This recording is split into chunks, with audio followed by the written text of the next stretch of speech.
Yari, problema. Ayaw umandar ng sasakyan. Low voltage yung baterya.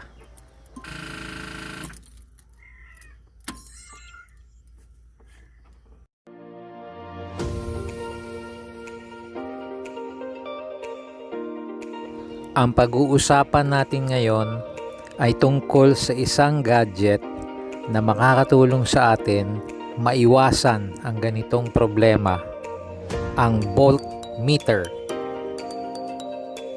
Mabuti na lang sa bahay ako inabutan at meron akong battery charger.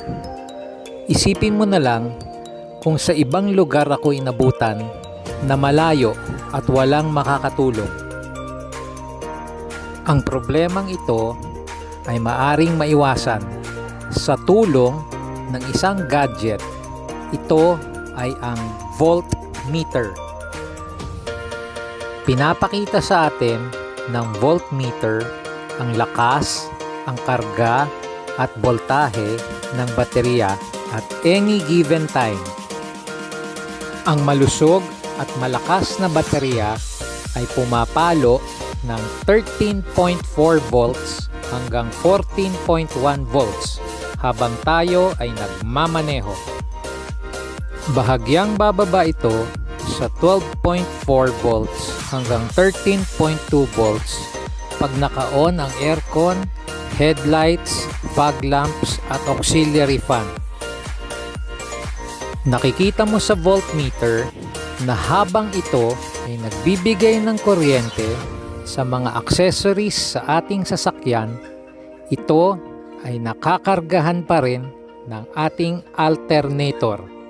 Kaya nananatiling malusog ito.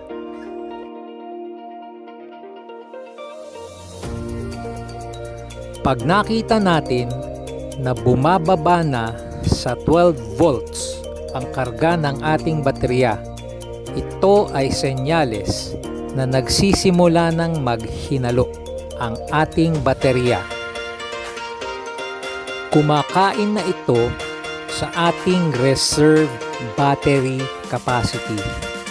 Ang reserve battery capacity ay ang ekstrang minuto na inalaad sa atin ng gumagawa ng baterya para may isang huling sipa at makaandar tayo kung sakaling patay na ang baterya.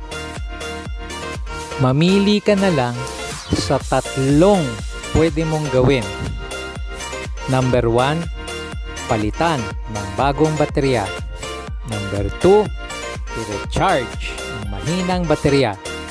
Number 3, kung gusto mong sugalin, humanda kang matirikan sa daanan.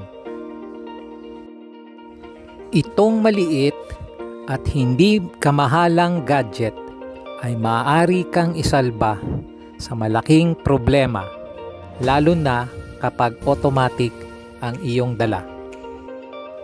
Kapag ikaw ay natirikan sa malayo at isolated na lugar, walang tutulong sa iyo, wala kang mabibilhan na bagong baterya, walang magja-jump start, walang magja-jumper, malaking problema.